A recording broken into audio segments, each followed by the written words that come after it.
Good morning, everybody, or good afternoon, or good evening, as the case may be. Welcome to our 26th in the Global Online Seminar Series in Biodiversity Informatics. I have the great pleasure of welcoming Arturo Ariño back to the series, back to the Biodiversity Informatics training curriculum, and we will enjoy an interesting talk from him in just a moment. Before we get to that, I want to encourage you to send your questions. There is an email address that you can use, so be sure to send your questions as they come to your mind, because otherwise we may end the broadcast before your question comes in.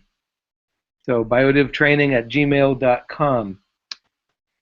I will also let you know that next month we have Javier Otegui, who will be talking about the history of visualizations of biodiversity data. That'll be always the last Thursday of the month, so the 25th of August at 9 a.m. Central U.S. time, and I'll let you extrapolate from there, but just remember 9 a.m. in Chicago, and you can figure it out from there. But the 25th of August, Javier Otegui, and that'll be History of Biodiversity Informatics Visualizations. But for today, we have the pleasure of having Arturo Ariño with us. Arturo is a professor of ecology at the University of Navarra. He is a leader in biodiversity informatics, and one of my favorite people for visualizations.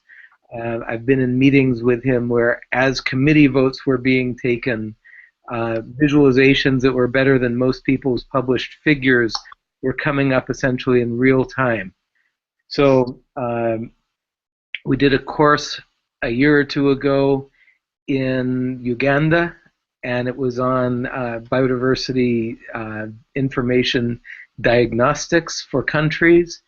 And one of the instructors was Arturo, and one of the presentations that he made was on using color in the analyses we do in biodiversity informatics.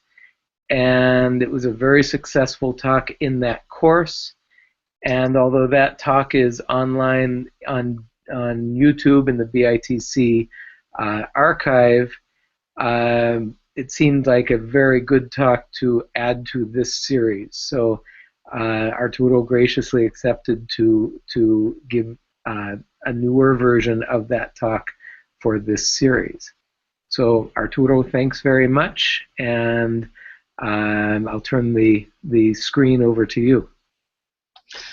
Thank you, Tom, and good morning or afternoon to you all, and thanks for inviting me to this BITC seminar.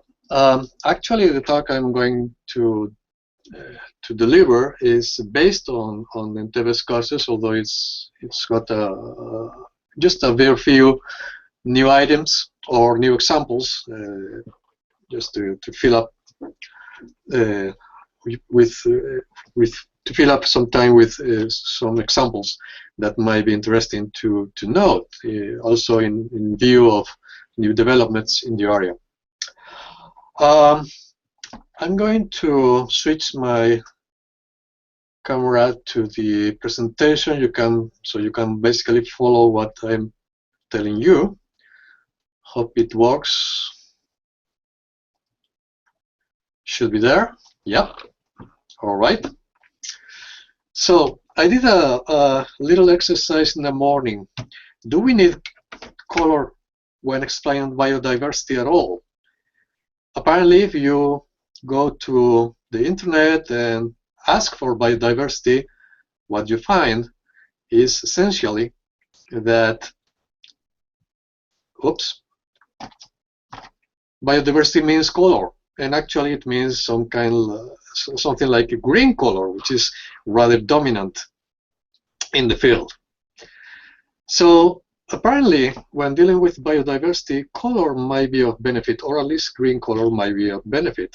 However, green color is quite tricky to use. Anyway, the world is full of color, and colors could actually be used for conveying information. Color is really a very efficient way to convey information about something, and after all, we are not really after data. We are after the information that this data might give us. And color is then, however, also a very efficient way to confuse you.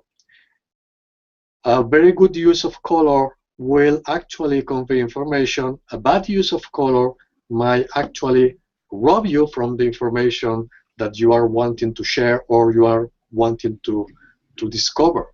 So basically, when using colors, you need to be judicious and you need to use some common sense. Often, color will come to your aid in papers, and most of all, in presentations and in posters. That's probably where you will use color more often. There will be a catch too.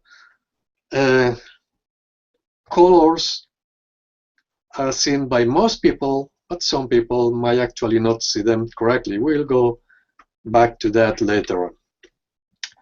Okay, so do we use color or do we need color for biodiversity research? Well, surprisingly, we might not need it too much. I was looking at the most recent papers on biodiversity that have been published recently, and turns out that half of the plots that you can see on those papers don't have any color at all. They might be black and white, or they might be gray. Some of them might have colors, and in some cases those colors are meaningful.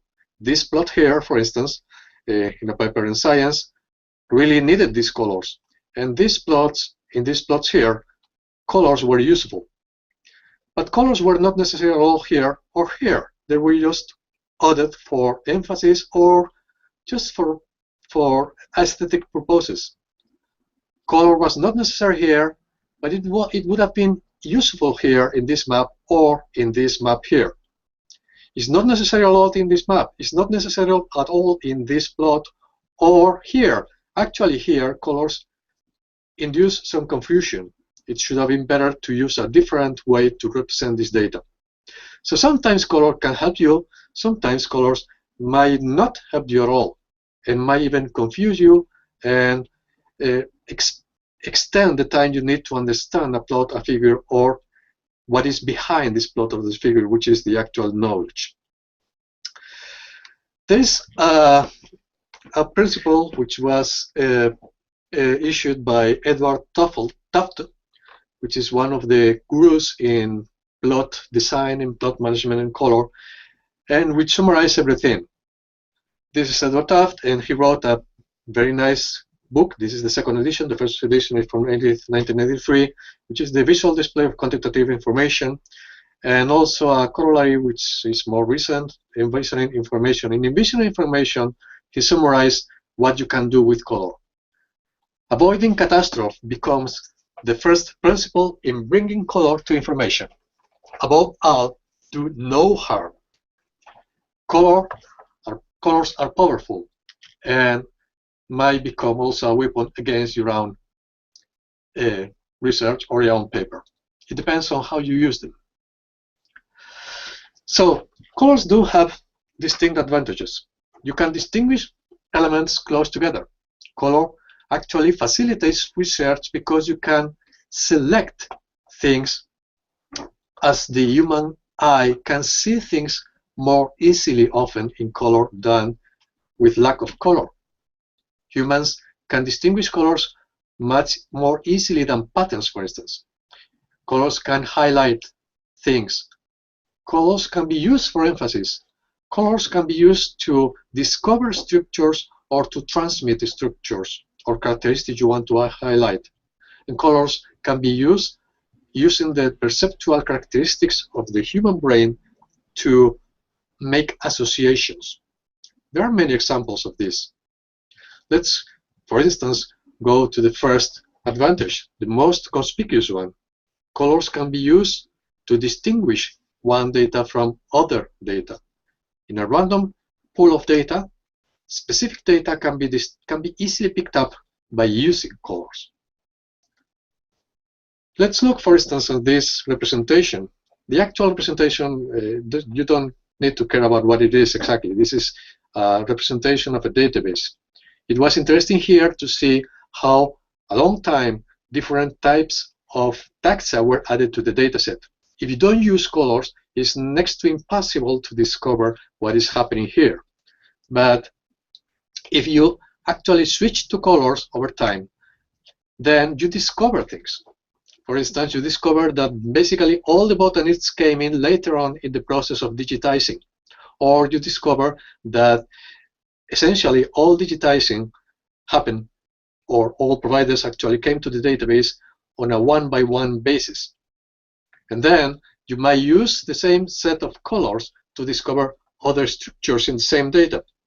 For instance, you might associate the data in a database, in this case a taxonomical database, to a particular classification by using colors that can be meaningful. For instance, all the plants are greens and all the animals are blues if they are vertebrates, or they are reds if they are invertebrates. So essentially, colors can highlight things. If you wanted to highlight the plants, you will look at the greens. If you wanted to highlight the mammals, you will look at the blues and see where they are in the general context of things. Let's go to a more familiar example. Colors can be used to highlight or enhance meaning. And colors can attract attention and show you things. You are all familiar with the GBIF maps. This is a typical GBIF map. There is a structure here which shows you the primary biodiversity data records in the Iberian Peninsula and also in the south of France. Do you see things here? You might actually see some of them, but colors are not being used judiciously here. Let me expand. Colors are being used as they should. Colors are used here to convey some meaning. The meaning here is the amount of data that you have. However, you don't see them very well because colors need to be used in several dimensions. One of those dimensions is contrast. Colors need to contrast because they highlight things by contrast with the surroundings. In this case, the colors don't contrast well with the maps. But however, a very simple shift in background might start showing you things. Let's shift to a background which is of high contrast with the palette of colors that we were using. We were using yellows and reds to show the amount of data in a particular point. Yellow is a few data points or a few data records. Red is a lot of data records. When you add some contrast, in this case using a different background, you start to see things. For instance, you see areas in which there are few data and areas where they appear to have more data or to be more data, and even some areas which show a high concentration of data, such as the reddish areas. However, you might also use colors to even enhance that more by removing information. That might sound contradictory, but it's useful, because colors also convey here information on the topography of the map. Beneath the yellow dots, there is the topography, and that shows the high areas, the low areas, the mountain areas, the valley areas. Do you need it? That, yes, and sometimes you might need that. For instance, to make those yellow colors correspond to some underlying characteristics. But if you want to see the relationship between the records themselves, you might want to get rid of those confusing or disturbing backgrounds. So you select a more simplified background that essentially tells you whether you're on land or you're on seas. And this enhances contrast. In this plot, you see very clearly there is a big dot here, which is quite reddish, and there's a big dot here, which is red too, and here, and those red dots here, which happen to be near large cities. So colors cannot be used alone on the data. They need to be used in a context, and the context is almost as important as the color. What's the difference here? The difference here is that the dots are simply larger. The human eye will work with colors and will work with size. Think of a pixel in your retina. The pixel needs to have some minimal size to be shown. In this case, by enhancing or by making dots larger, we see some structures much more clearly. Now we see that there is a high concentration area of data here and in here, which is basically Navarra, Basque Country, and Catalonia, and also a high concentration here along the Andalusian Sierra. This appears because we have used another aspect with color, which is the size of the color, the amount, the total amount of color that we're using. This is the same data, but this is a different map. It has less contrast. According to what I say, less contrast should actually reduce the amount of information. Let's go back to the previous one. You see this, and you see this. Same size of dots, same spectrum of colors. I have only changed the background to a background which is much less contrasted. However, you can see here things that you cannot see here. Can you figure out what it is? Do you see the difference?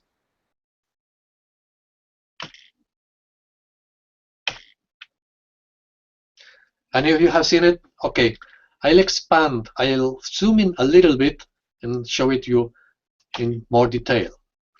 This is the high contrast map, and this is a low contrast map where you see a structure. See this irregular pattern of dots here? This is not visible here, although, as I said, the palette is exactly the same.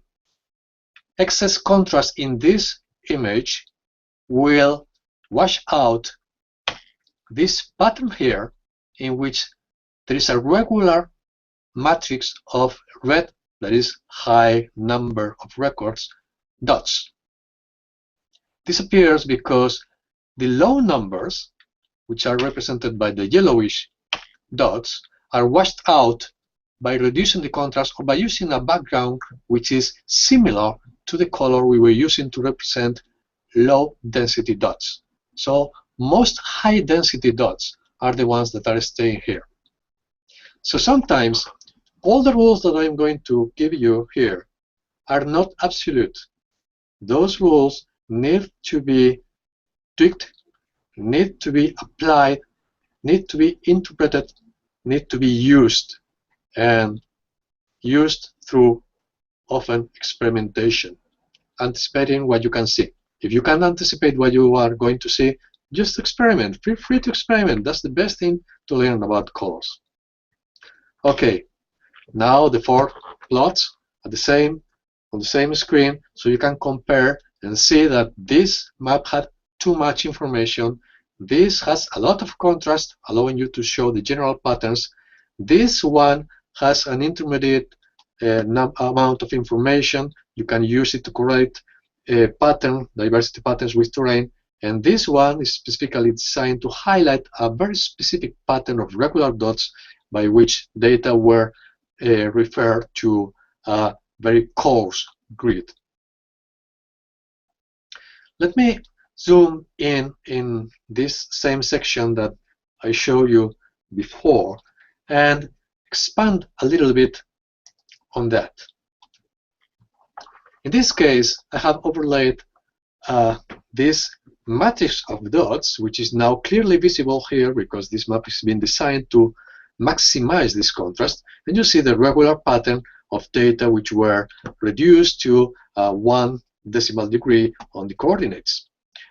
And also you see a number of dots which are much more dispersed around here or here or here that do not conform to this regular pattern, so they must come from the different data sets, and they are. Those dots here are not exactly the same ones as we saw before. because in this case I have reduced the data to a second decimal in the coordinates. So the resolution here for a dot is a hundredth of a degree. The dot represents the coordinates of this hundredth of degree in latitude and longitude, which means that any data that share the same two decimals will appear under the same dot, which allows us to combine data. This is something that we all do quite often, and Tom has published something like 500 papers doing this at least, and this year, if I remember correctly. And then you can use, or you can actually derive additional parameters, such as in this case, how many records are in each dot, or how many species are represented in each dot. You can do it at different levels of aggregation, and this is a very fine level in the sense that it's only 1 square kilometer or so. I mean, the information is represented by 1 square kilometer, apparently. Okay, once you have combined the data and you have reduced the data to a particular grid, such as this 1 kilometer grid, then you can start deriving biodiversity parameters, additional parameters, such as I said, number of species. And by using that, this kind of plots, you can actually summarize information that might not be visible. This plot is using a scale that I use quite often, which is a binary scale. A binary scale is a logarithmic scale on base 2, by which each step is twice as big as the biggest one. So the lightest dots here have only one record, therefore can only have one species. The next step might have, in this case, is twice binary, so the next step contains records which are points which are represented by 2, 3, or 4 records. The next step is up to 16 records, up to 128, and so forth. And each step is darker than the previous one. So the light dots are sparse records. The dense dots, the darker dots, are a lot of records. And you see that the grid is basically formed by dense records.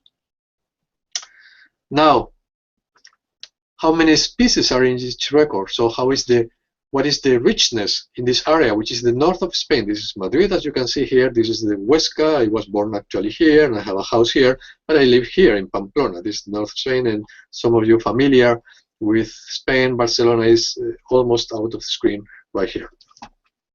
And this is France, and this is the Pyrenean area. I haven't touched the dots here, but I have combined it with a heat map. Well, it's not exactly a heat map, it's an interpolated map. This is the projected richness. So I take each dot's number of species. There is no cleaning up here at all. It's just as it comes down from GBIF. And by interpolating from all the dots, you see that there is a gradient. So we're using a second technique for using colors, which is using it for gradients. In this case, a richness gradient, which apparently means that France is almost desertified, whereas the Ebro Basin, which is this, basically this, and the northern half of the Iberian Peninsula, is species rich. You might deduce that from this map, but it also has a catch, and it's a very important catch.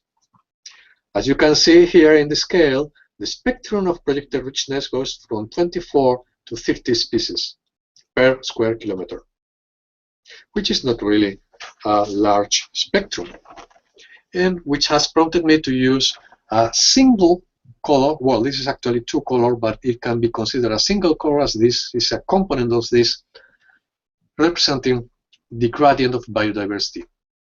Now, this is the information. There is a gradient, or it seems to be a gradient.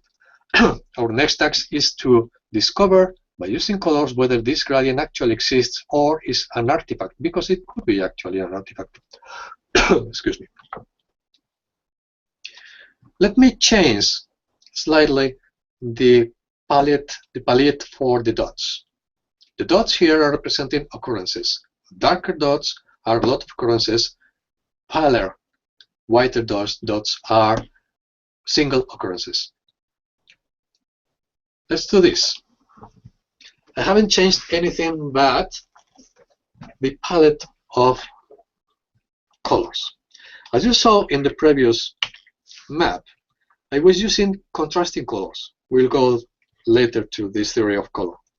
Contrasting colors because I have one type of information, which is species richness in the gradient, and a different type of information, which is species abundance, well, rather, occurrences in a different palette of colors. So my brain can distinguish blues from reds and associate the information to blues and reds correctly. But here, I'm using the same spectrum. Richness is still the same as before. It's exactly the same map.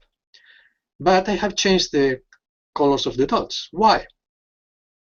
Because this richness will be reliable according to the amount, reliable according to and dependent on the amount of primary records that you have.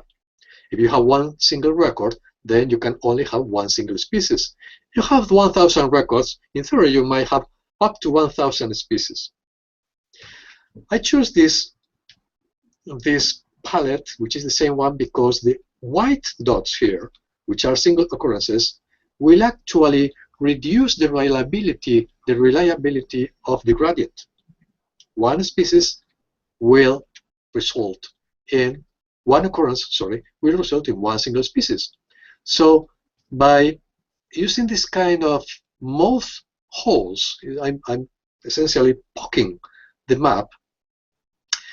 What remains is an amount of color that combines both the gradient of richness and the relative reliability of the gradient as defined by the number of individuals, occurrences that from which those number of species were taken. So this spoiled part here, this spoiled part here might account for this lesser richness, and this here number of holes might account for the lesser gradient here. However, at the same time, you can see that here you have a lot of black dots, reliable dots. So this gradient across this area is much more reliable because you have enough data in both sides. Also here. Okay? So there is a parts of the gradient are reliable, and you can see it by using the palettes combined. It's in the same palette, the same spectrum of color, but changing the shapes. Colors and shapes go together always. Same map. In this case, I was interested in studying something that we are working on, which is called the obsolescence of data, whether all data are reliable or whether all data can actually represent current situation. In this case, we are using contrast by which blue or green colors represent modern data, whereas red, danger, yellows, oranges represent old data. You can see what's happening here.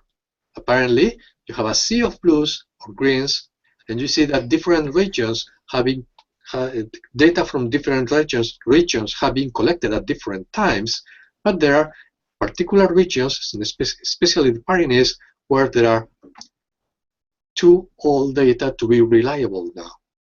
Also around Madrid. Can you see it well? Yeah, you can see them, but you can even enhance that. As I said before, background means a lot. I'm going to maintain this palette of colors in the dots, but I'm going to enhance the perception of where the old data are, simply by switching the background to a black background. As simple as that. That's it. Now you can see that by choosing a background that maximizes contrast with your target data actually stand out. Now you see where there are those old data. They are actually around the Pyrenean area and around Madrid, as we saw before, but it's much easier to see them here than here.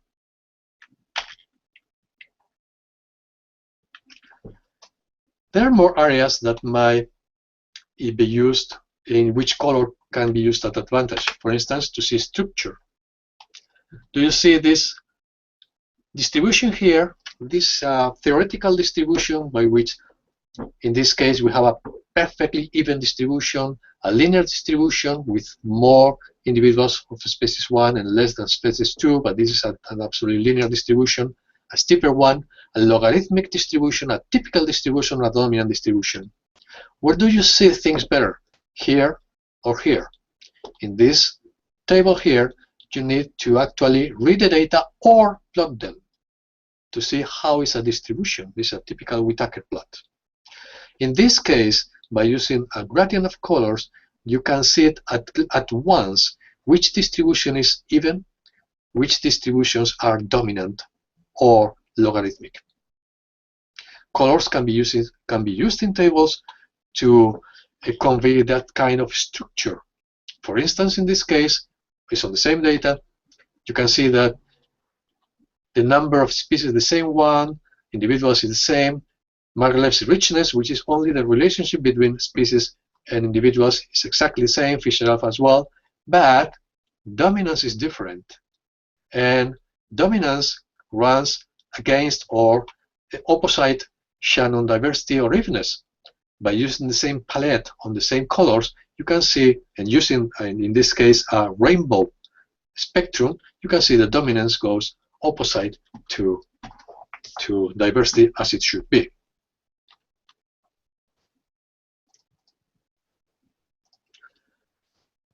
Okay, another advantage of color, very distinct. Colors can be used to indicate association, and colors might facilitate grouping of elements because our eyes tend to perceive as similar things of similar colors. That's the basis of camouflage, as you know. Let's look at this tree map here. It's a very popular tree map. It represents the amount of records in GBIF according to the taxonomical group. We all know that birds is the most abundant group in GBIF dataset, and probably the group for which most data are available across the world. In this case, colors mean basically nothing. It's just a way to distinguish one section from another section. That's all. But let's add some color. Let's add some judicious use of color. Now you see something different. You see more things here. Greens are plants. Pinks are vertebrates. Blues are arthropods. And here, other blues, other invertebrates. And browns are fungus. Where do you see the structure, the actual distribution of taxa in GBIF? Where do you see it better? Here or here? Here, you might use the colors to get a first glance of the distribution of the dataset.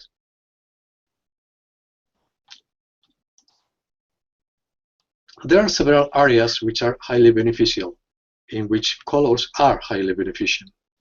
Maps is the obvious solution. We have seen several examples before. In maps, colors can be used to superimpose a third dimension with whatever parameter on the surface.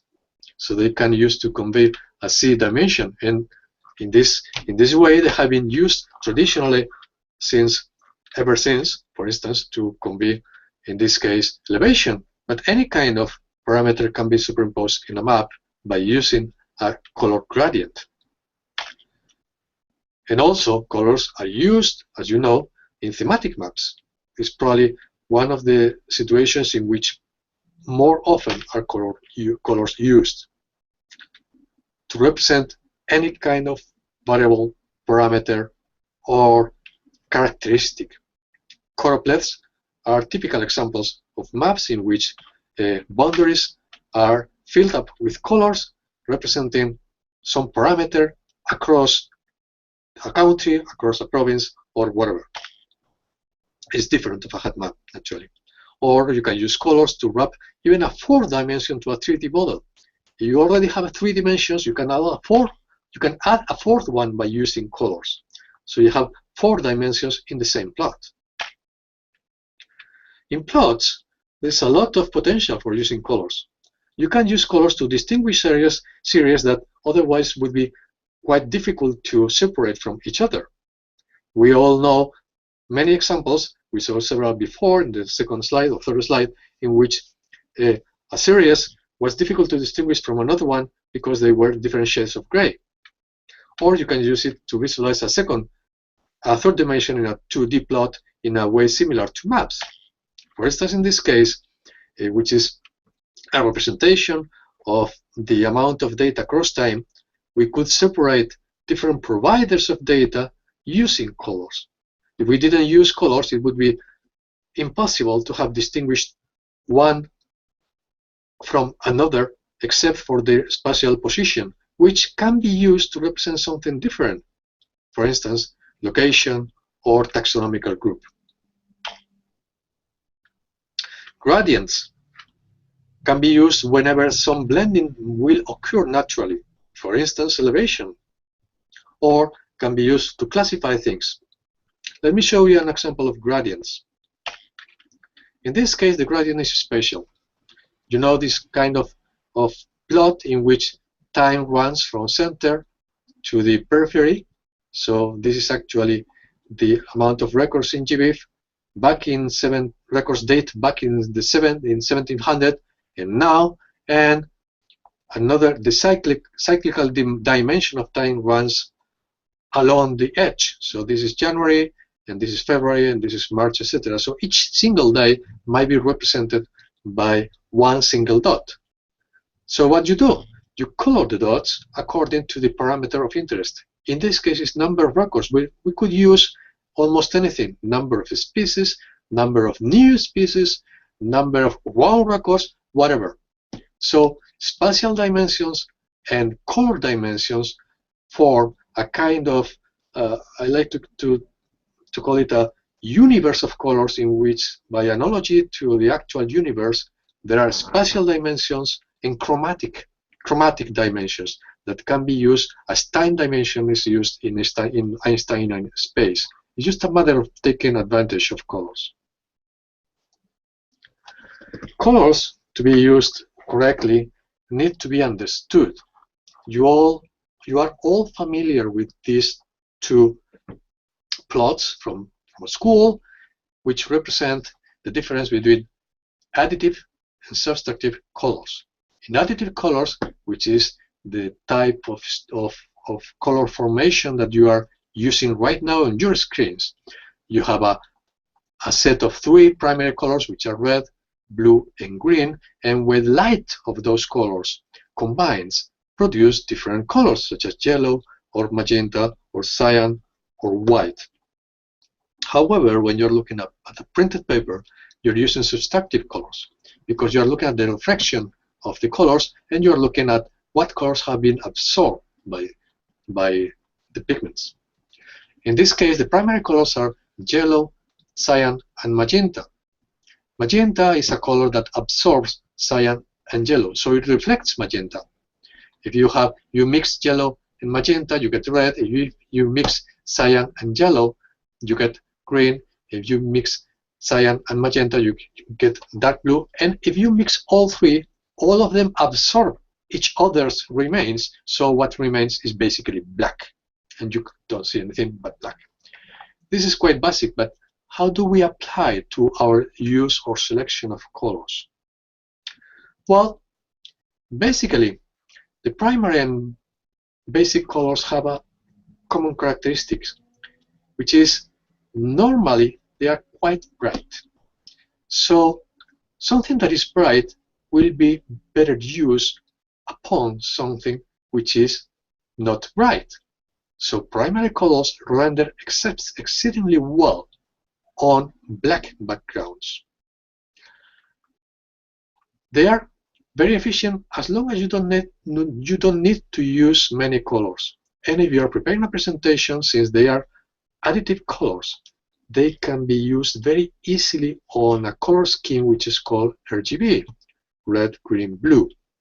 They are very easy to characterize. However, colors are related to each other. You can't mix them freely. You need to mix them according to a certain set of rules. Combining colors can be used by looking at this device, which is called the color wheel. The color wheel is a distribution of hues, or chromas, as you may also call them, which is the name of the color, in a certain specific way which very much resembles the rainbow colors. These are primary colors, blue, red, and yellow, and this is secondary colors. Okay? Secondary colors are combinations of primary colors resulting from combining primary, and tertiary are what remains of those colors. These triads here are colors that are naturally linked together by being opposite in the spectrum in different ways. Okay? This is an opposing triad, and this is a regular triad. What happens with an opposing triad? In an opposing triad, you have two colors which are related to each other, and a third color which is highly contrasting. So you can use opposing triads to highlight, as I did before, a certain subset of data in a sea of colors that need to be represented by some kind of gradient. Those are quadrats and rectangular quadrats of colors. I won't extend much on this. There's a full theory of how to use color uses, but the basic thing is that as long as you are using related colors, you normally are safe according to what you want to convey. Let's go now to reflective colors, what we call natural colors. Primary colors, as I said, render very well on black backgrounds. They might not render as well on white backgrounds. You might use what they call natural colors, which are combinations of colors following a set of certain rules. These colors render very well in white backgrounds because they are equilibrated among themselves and they are different enough to be easily distinguished from each other. So basically, if you are working on a presentation that will use black backgrounds, you will tend to fall naturally to primary colors. If you are working on a paper or a poster that will use a white background, you will tend to use natural colors because they render better on white than primary colors, which might be too striking. Colors actually have a lot of components that can be tuned, and basically all color systems will decompose colors into 3 components, but these components can change.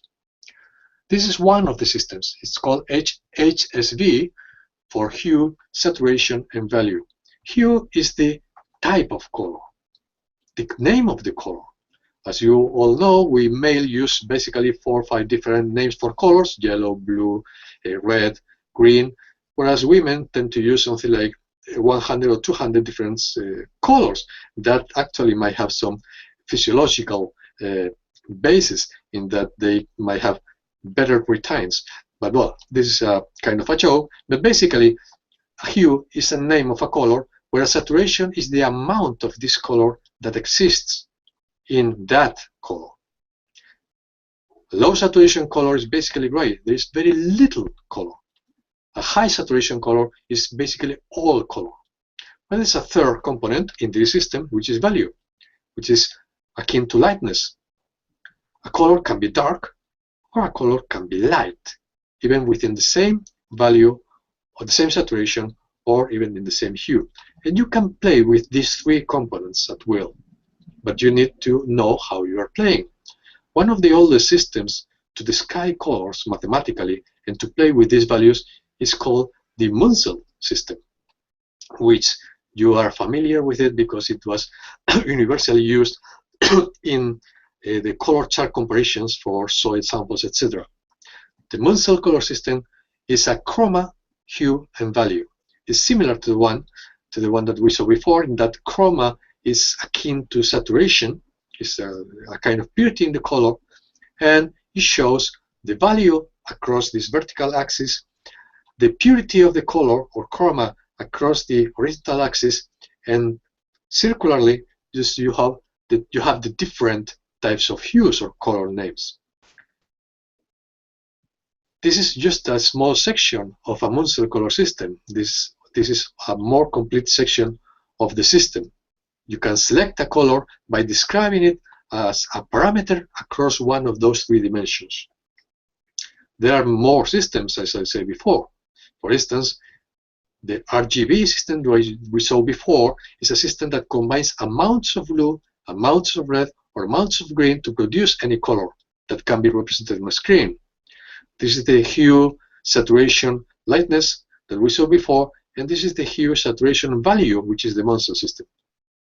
Combining them render different positions, but the gist of it is that you can decompose a color into its 3 components according to a system.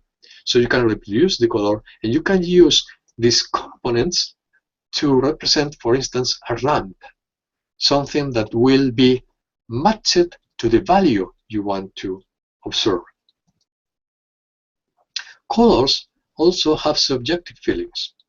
For instance, it's almost universal that reds and yellows are understood as warm colors, and they normally are used to indicate something which is warmer. Warmer normally means higher, more, whereas cold colors are usually used to indicate low, less quantity, less value, or whatever. So you can combine those 2 systems, warm colors and cold colors, in one single ramp, one single spectrum, to represent a variation from little to a lot, from low to high, from few to many. There are colors which are neutrals. Those colors which are neutrals cannot be used to represent these quantities, but they can be used to represent qualities. Whether a data record, for instance, comes from a plant, from an animal, or it is an observation in the field, or is the museum specimen. Then you use normally neutral colors, or at least colors that cannot be associated with some kind of naturally perceived gradient. You need to be careful with the feeling of colors, but then you can combine both characteristics. When designing ramps of schemes, you have a lot of choices. For instance, you can use only 2 colors. We call this a binary ramp. Something can be or cannot be. Or you can use a qualitative color or set of colors, and you can combine binary with qualitative. Reds, yes and no. Blues, yes and no. Greens, yes and no. You may use diverging ramps.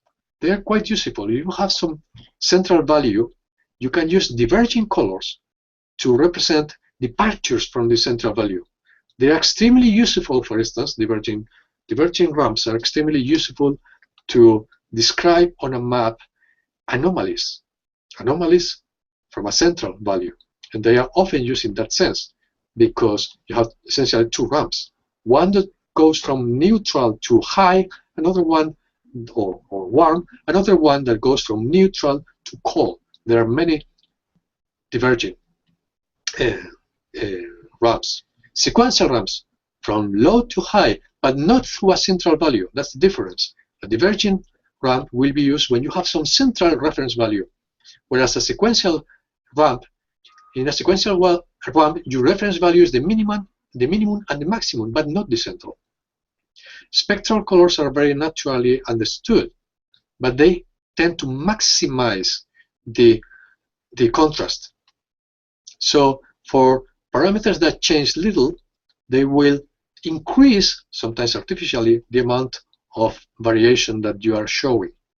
You can also combine colors, and that's quite interesting, because you can use one dimension to represent one thing and another dimension to represent another thing. You can combine qualitative and binary, you can combine diverging and sequential, you can combine two diverging ramps, or you can combine two sequential ramps. So you can represent actually two dimensions using one single color spectrum. For gradients, you prefer or you need to use sequentials. For anomalies, you need to use diverging ones. Let me show you how. Remember this plot that we saw before? The dots here are the amount of primary records in 1 square kilometers. Now, this color here is the projected richness. Is this correct here? You guess not, because this is a divergent scheme which is centered here and centered on the white. So this is a departure towards low richness, and this is a departure towards high richness. It's maximizing contrast. But what is normal richness here? Normal richness doesn't exist. It's just the center point of the gradient. So this information is better represented by a non-diverging or sequential ramp, such as the one that we used before. This is lower and this is higher.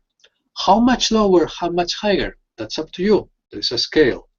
But normally, it's not a good practice to maximize contrast unless there's a good reason to do so. Sometimes you don't need color at all. For instance, a ramp, a single sequential ramp can be monochromatic. But if differences are important, then you use the added value of colors to maximize these differences. So if you want to stress differences, then try to use more colors. If you want to be accurate, try to use a monochromatic scale.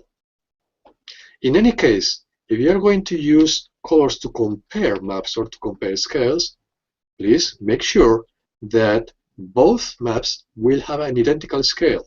We do nothing by comparing with this map with another map that might have the same spectrum if in another map here it says 0 and it says 100 here. They cannot be compared. If we were to compare them, we should use the same scale. So this map would be extremely dull, just orange, whereas another map would be highly contrasted. Scaling is really important. How to scale a ramp? Well, basically you have two basic choices. Either divide the ramp in equal intervals or do it logarithmically. It depends on whether you have extreme values or not. It depends on whether you want to represent the central spectrum or the extreme spectrums. It depends on whether you need to represent something which is way out of range. Remember this?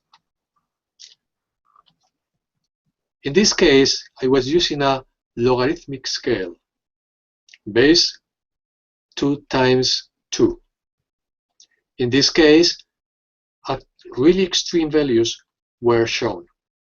But if I were using an equal interval ramp, the aspect would have been this.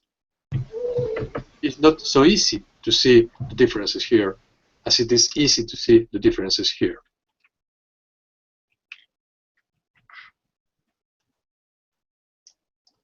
Is that a question?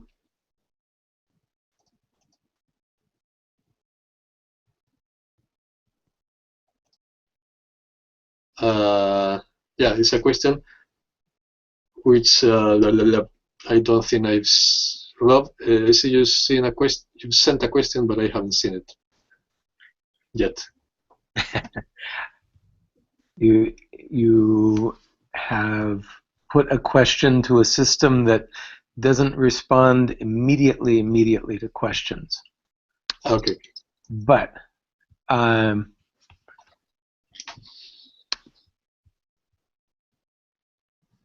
Okay, yeah, Rob said he has sent a question to the Gmail, so give me one. To the Gmail, okay. I've got it here. The Gmail here. Here's Rob saying, Rob Anderson in New York City, Arturo, you have shown many fascinating and useful ways how color can be used to help the human eye and brain detect important patterns in biodiversity data, such as spatial or temporal. Do you have any examples of how such insights have led you or others to take inspiration and create computer algorithms that can detect or quantify similar patterns, such as biases or errors in biodiversity data? If not, do you see this as likely in the future? We have been using colors quite often to see patterns. Basically, most of our research on patterns, and we did a lot of work with Javier Otegui, as you know, were based on pattern analysis. And yeah, as I showed before, quite often patterns appear when we started to use colors, because otherwise they wouldn't be visible. One particular pattern that was interested to us, although it turned out to be an error at the time, then we followed that on and discovered more things, was how the data were distributed across time, and we discovered that a number of errors in recording dates were highly visible when plotting, assigning specific colors to days of the month or weeks, etc. So when trying to convert a dimension which is not easily visible into another dimension is when colors can be of help. But basically, in most cases, patterns to be discovered are discovered on a surface. This is what happens most often. So you have a surface, and depending on how you color that surface, you see the patterns. You can, of course, see them mathematically as physicists do. I mean, I see a physicist is writing a very complicated Bernoulli formula in the blackboard and say, "Hey, don't you see it? Then here it starts the turbulence," and I see absolutely nothing because I cannot translate this formula. But when you convert the values of a parameter into a color and plot it against time, then you see it. You don't understand the formula, but you see the pattern. So basically, we have been using colors to discover patterns in time and patterns in space. But this is not private to us. I mean, most people doing that is actually using colors, whether they realize it or not, because unless they use colors, and sometimes you cannot see a thing. So Arturo, Daniel Amariles is asking, Arturo, do you have any recommendations on colors for density grids?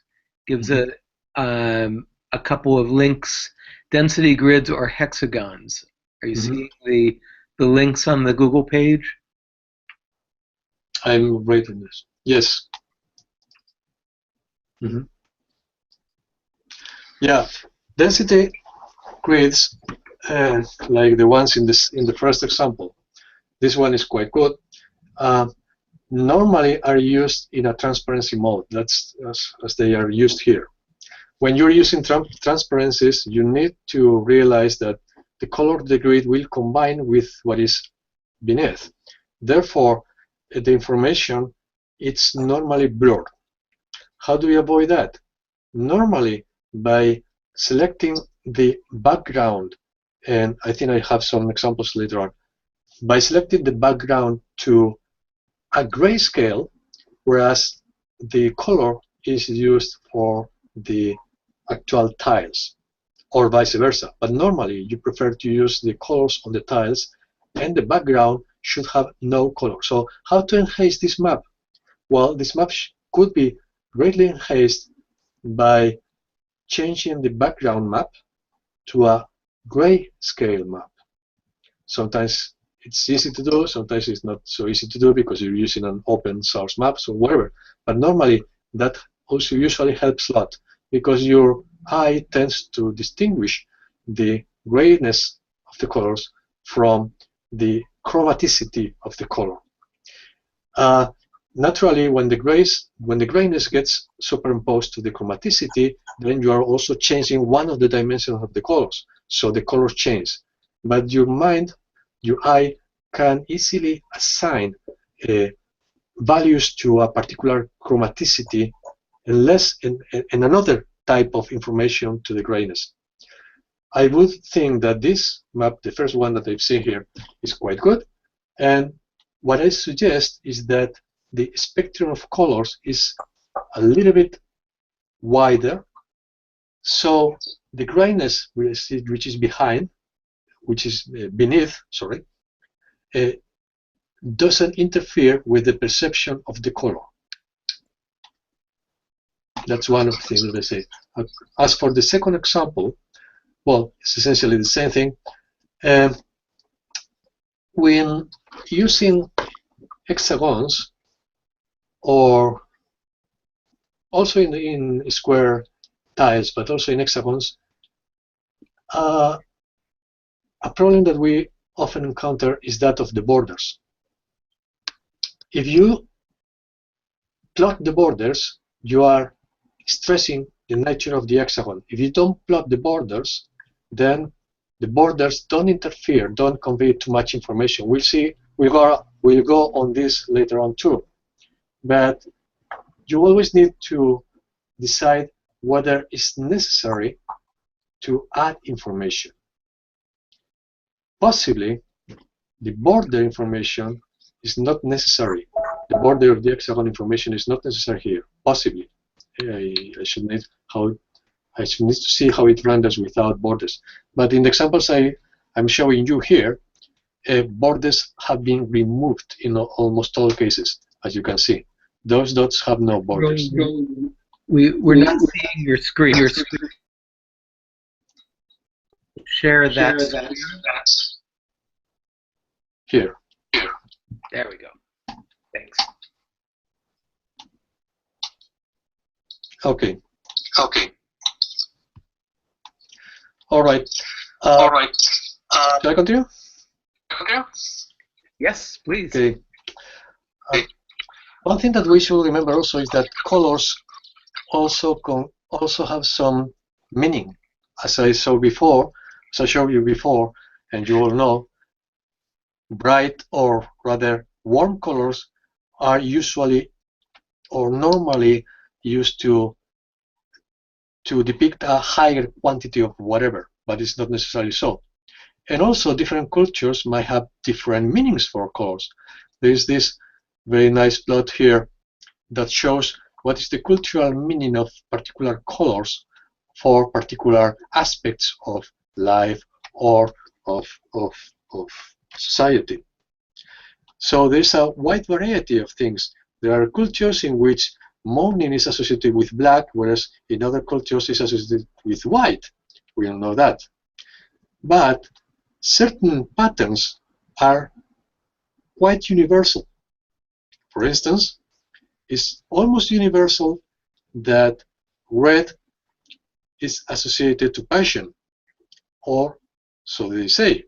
It's almost universal that cold is associated with blues and warm with reds or yellows, and that goes across most cultures. It's almost universal that evil is associated with black, although we shouldn't fall into the anthropic principle here, which is evil biodiversity or good biodiversity and such kind of things. But anyway, we can take advantage of this cultural association of colors to, for instance, represent something that we want to represent as good as bad or as high or low by using colors.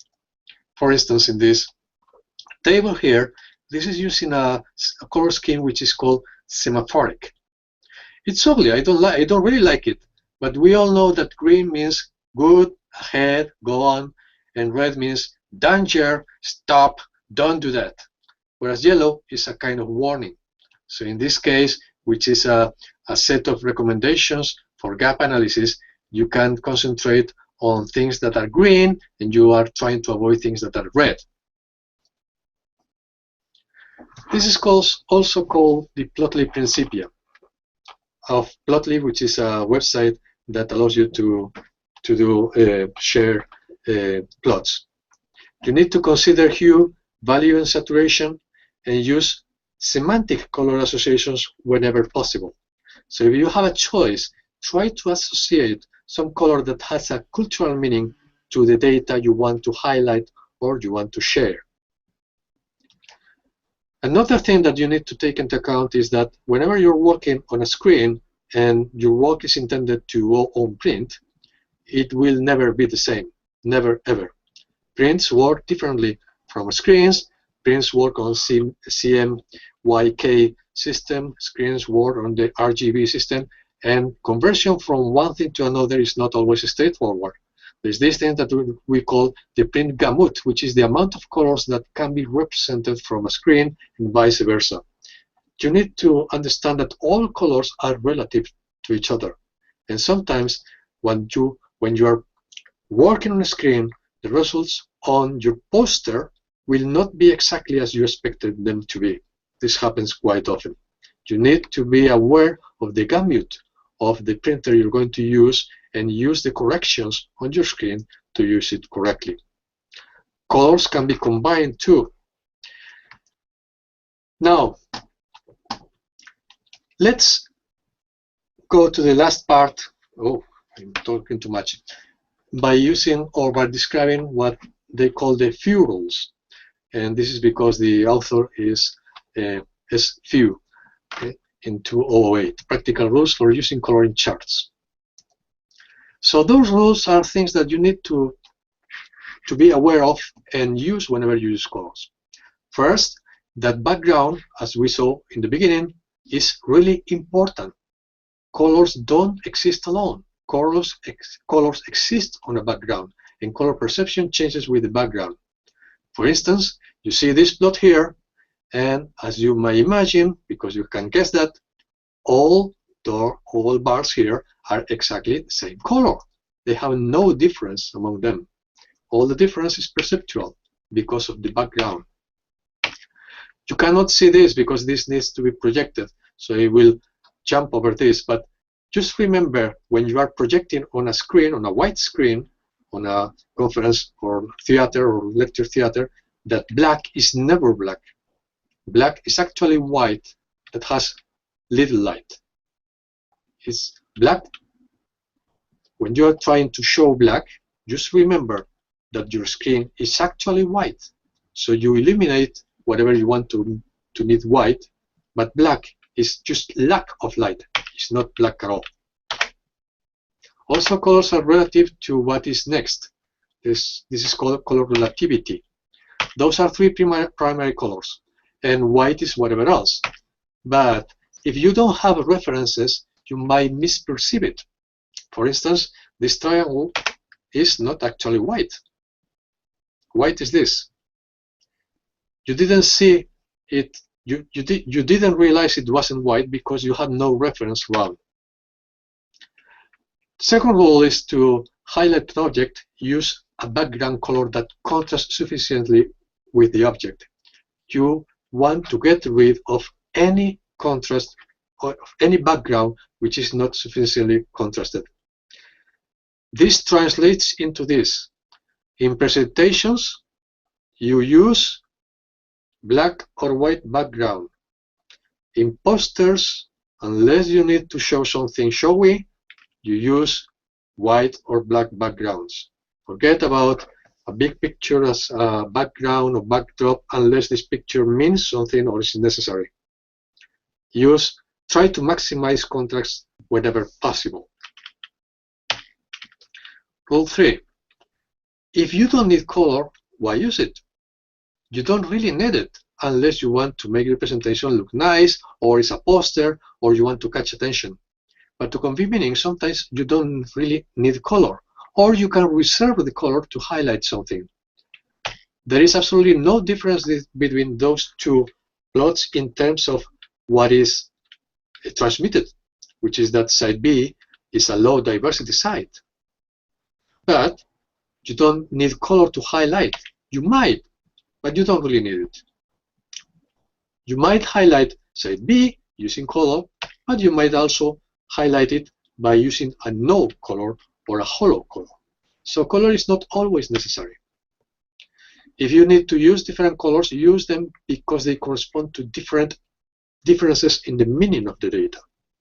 In this case, for instance, if this left plot here is associated with a map where you have the puffin dots and the moor dots and the wool dots and the shark dot, it makes absolutely sense. It makes absolute sense to use colors. But if the only thing that you're showing is this, why use colors? You don't need them. Fifth rule, use subdued colors to display most information and bright colors to highlight information that requires greater attention. So by using colors that are pale, you downplay that information. By using colors that are white, you highlight that information. So in black background, what you do?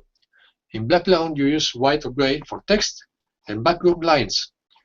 And use brighter or primary colors for substantial information. In white backgrounds, you do the opposite. You gray out less important information, and you tend to darken important things. Both things are designed to maximize contrast between the important and the unimportant things that should be there. For instance, in this plot, the important things are the lines, and the unimportant things is the actual amount of the actual magnitude or other data. So the axes are actually grayed out, so you can concentrate on what is really important.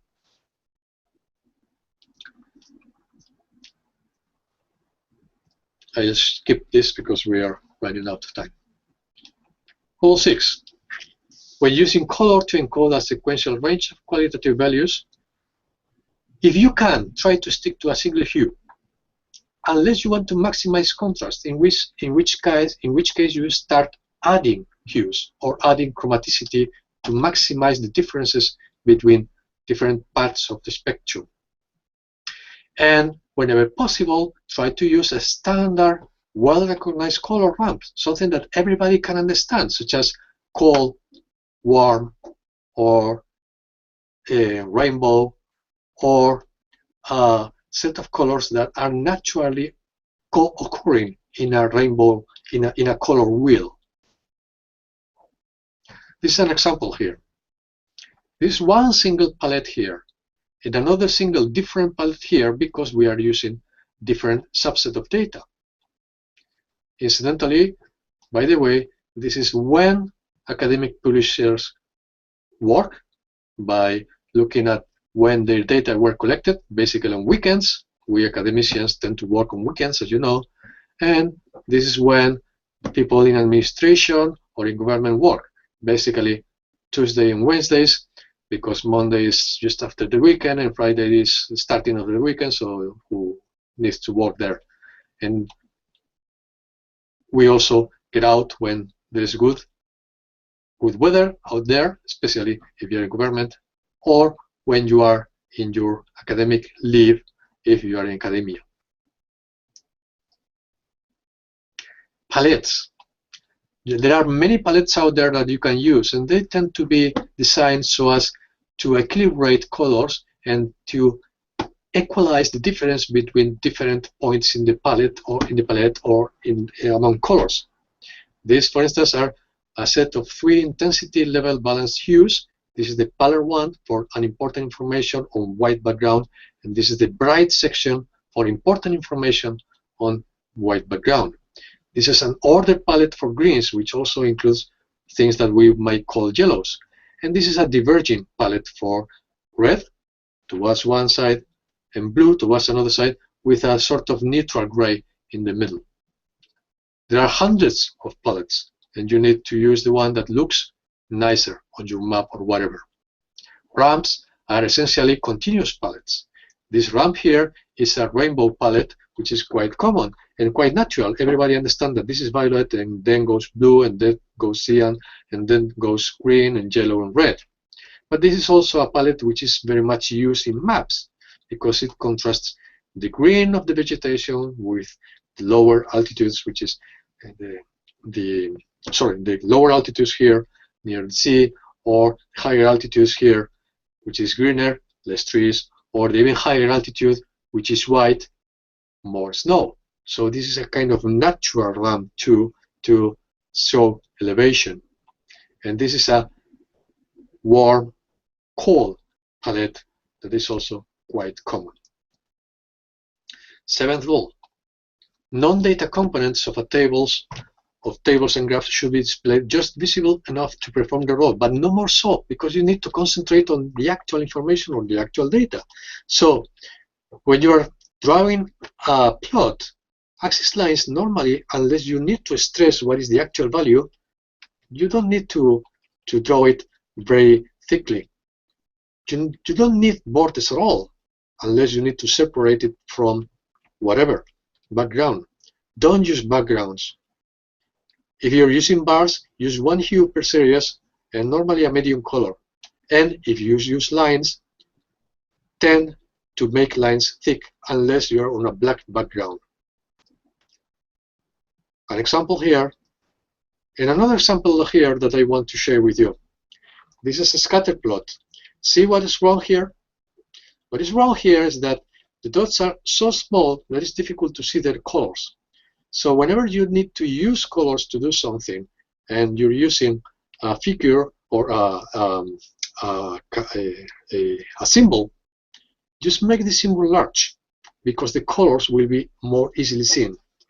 Don't, unless it's absolutely necessary to pinpoint the exact position in the plot, a bigger dot will show the structure much more easily than a smaller dot.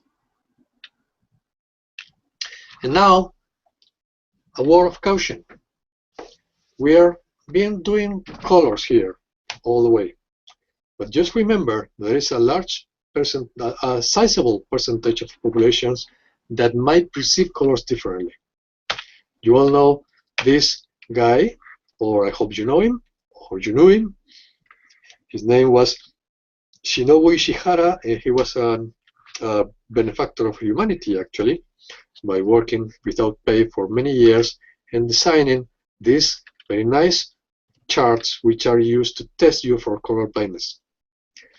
You all see a 12 here, and you all see, or most of you will see a 15 here, but some people won't see it because they might have some kind of color blindness.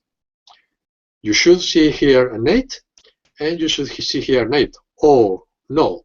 You should see here an 8 if you were colorblind. Actually, you should see here a 3, and you should see here an 8, or a 3 if you have some kind of color deficiency. Or a 5 here if your vision is normal, or nothing if you see your vision is not correct for colors. Or what do you see here? Any of you see anything here? Well, actually, you shouldn't. You see a 2? Really?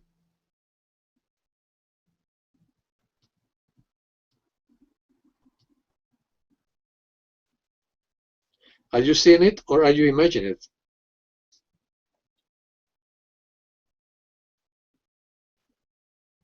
Normal vision doesn't see the 2 very well. You can guess because you can take this set of dots here, and this set of dots here, and this set of dots here, and this set of dots here, and reconstruct the 2. But it's colorblind people who will see the actual 2 without reconstructing it. If you see a 2, call your doctor.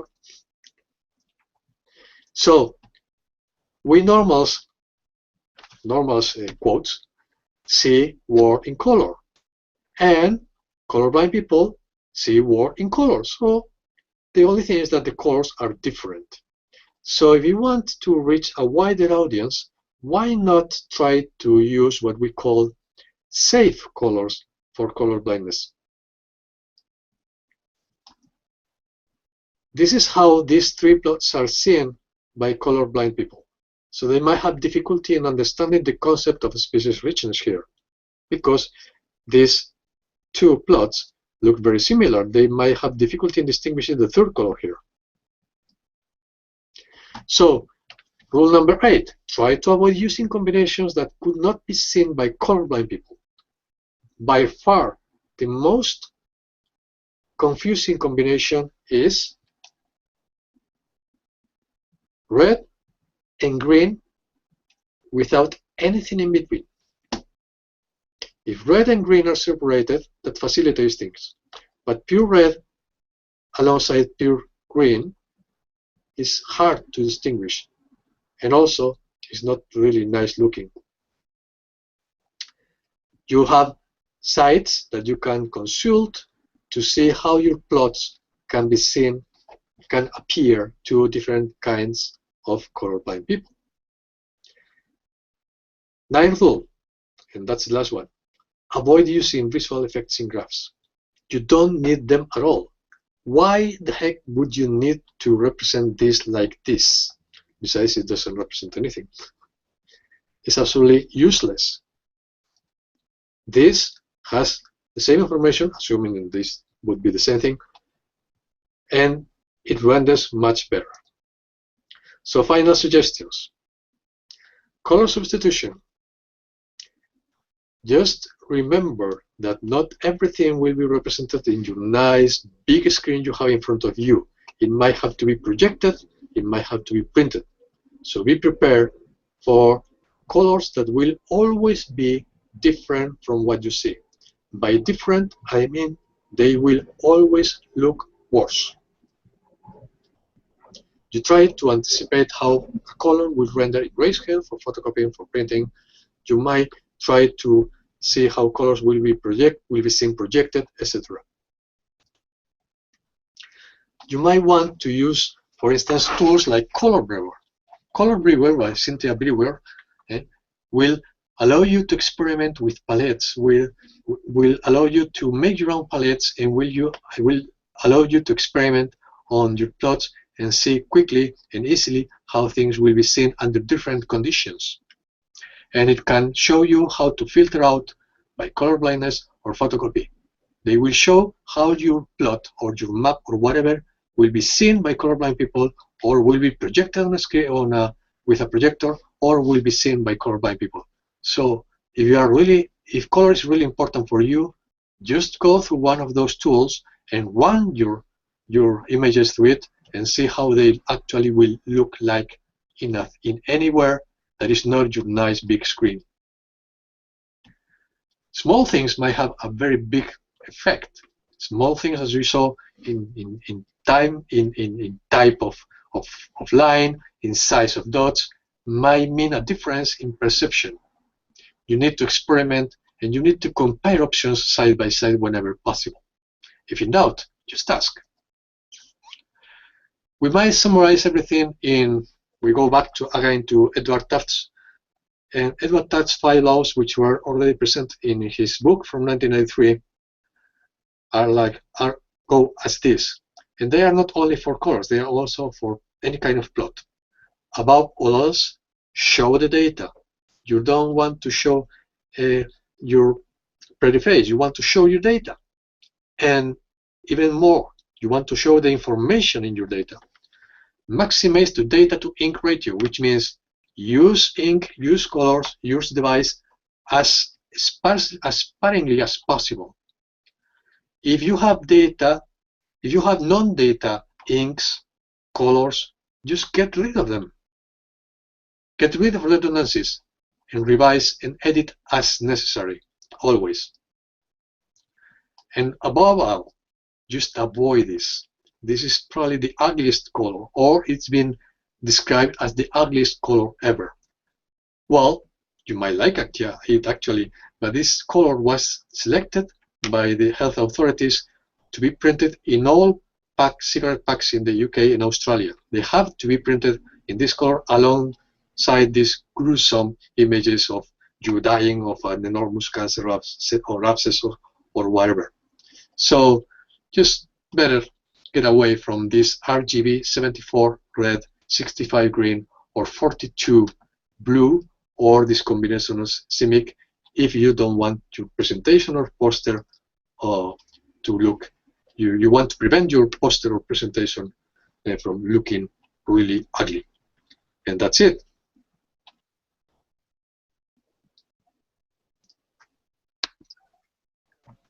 Thank you, Arturo. Whoops, it was long. Sorry. Fine. Very much appreciated. Any questions from any of our audience?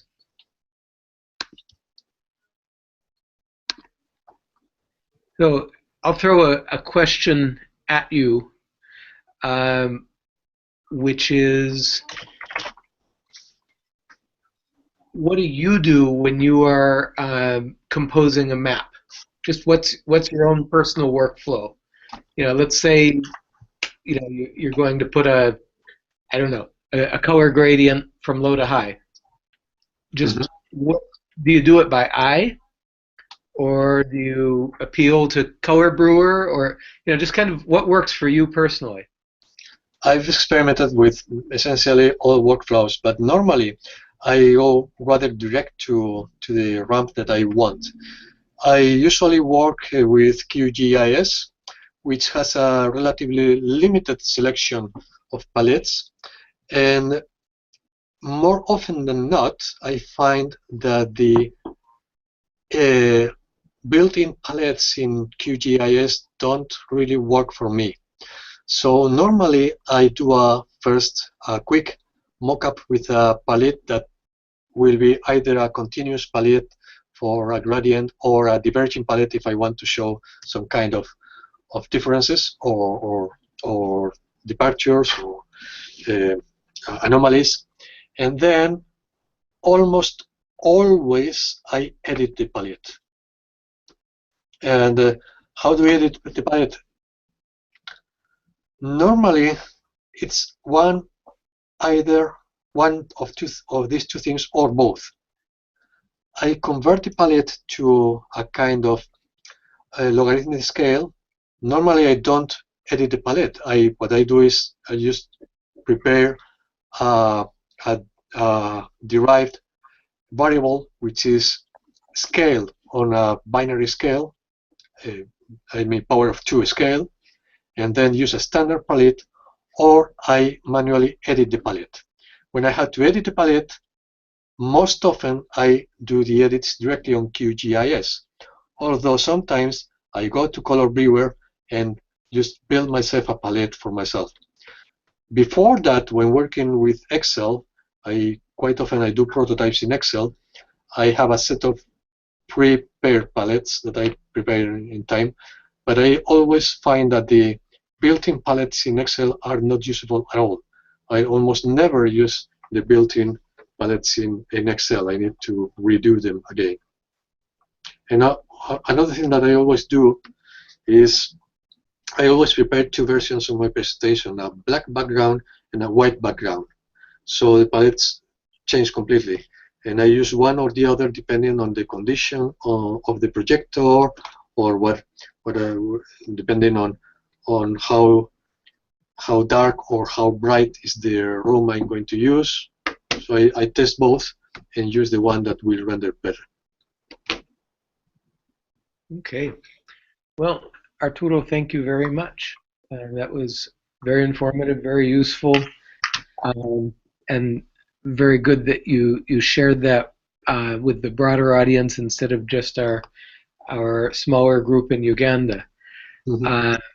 Many thanks for your time your afternoon, and I'll remind everybody that we'll have a next talk on the 25th of August from Javier Otegui on the history of visualizations in biodiversity informatics.